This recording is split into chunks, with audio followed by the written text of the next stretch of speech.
Again, this is a real statement from the now presumptive Democratic nominee for the governor of Wisconsin. Again, her name, Francesca Hong, that she proudly posted on X, quote, "Police exist to uphold white supremacy.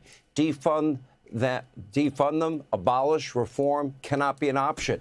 Or just to drive the point home, she also tweeted her plans as a local government official, quote, 1, defund police, 2, defund police, 3, defund police, 4, defund police, 5, craft 2021 budget. But get this, more recently, she did find one acceptable use of law enforcement as governor. She would want to command the National Guard to arrest federal ICE agents that are doing a very difficult, dangerous job. Take a watch.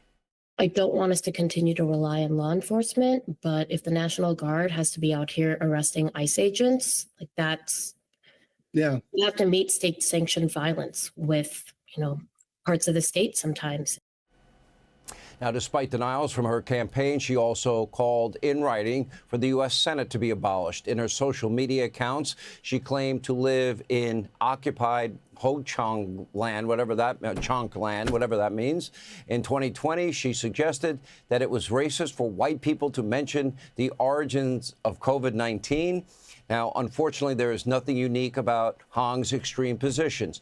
This is the perfect illustration, representation of the socialist base, the radical communist base now that is the Democratic Party. Any moderates that exist beyond John Fetterman, their silence is deafening. Take a look at your screen. Democratic socialists are loud and they are proud about overthrowing the entire American system. They want to abolish the Senate, the Supreme Court, the White House, the Department of War, private health insurance. They want to dissolve America's borders, abolish ICE, seize the means of production. If they get their way, you will own nothing, your hard work will be meaningless, and there will be no natural incentive to create or build anything. The government will rule with an iron fist, and the masses, they will suffer. It has been tried again and again and again, always ends the same way. Unfulfilled promises, more poverty than when you began, a loss of freedom that you will then calculate, and a bunch of power-hungry politicians. Good luck getting them out of power at some point. Just like every other socialist country in the history of the planet.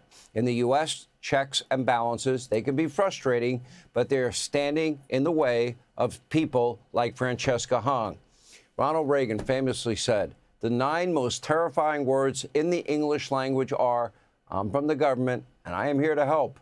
Or in Fauci's case, there are around 500,000 words written down in his diary. Very few of them were about actually helping and saving lives and helping the American people. Instead, Fauci wrote about his own fame, his very good looks, in his opinion, how sexy he is, his dear friendships with Jake Tapper and Julia Roberts and other so-called celebrities.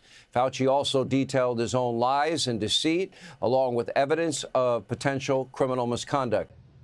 All right, thanks for watching. Check out my new podcast, Hanging Out with me, Sean Hannity. The big interviews, the debates you won't get anywhere else.